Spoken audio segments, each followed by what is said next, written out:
Nasib Rafael bocah viral cosplay Prabowo di Karnaval 17 Agustus, dapat hadiah dari Presiden. Aksi Rafael Pua bocah cosplay jadi Presiden Prabowo Subianto saat Karnaval 17 Agustus sempat viral di media sosial belum lama ini. Dalam video yang dibagikan akun TikTok @michaelrafael14, bocah bernama Rafael tersebut mengenakan pakaian andalan mirip yang sering dikenakan Prabowo.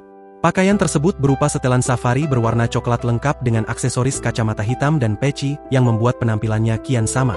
Rafael nampak berdiri di barisan paling depan sambil berjoget ala Prabowo Subianto. Di sampingnya terdapat bocah lain yang cosplay menjadi Mayor Teddy.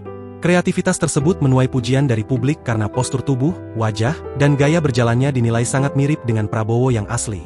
Berdasarkan pantauan Banjarmasin Post melalui Instagram Stories @pascalkaunang, Rabu, 20 Agustus 2025, kini Rafael mendapatkan hadiah dari Presiden Prabowo Subianto. Banyak hadiah yang ia dapat seperti seperangkat alat tulis berupa buku, tas, meja belajar, hingga mendapatkan hadiah sepeda.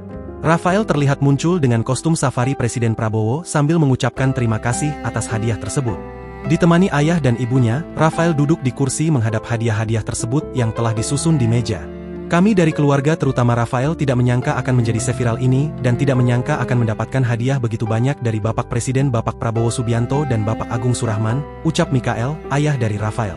Ia berharap hadiah alat tulis pemberian Prabowo tersebut bisa memotivasi Rafael untuk lebih giat belajar di sekolah sehingga dapat menggapai cita-citanya.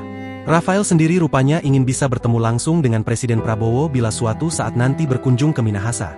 Harapan Rafael semoga nanti Bapak Presiden saat kunjungan ke Minahasa bisa bertemu langsung dengan Rafael, ujarnya.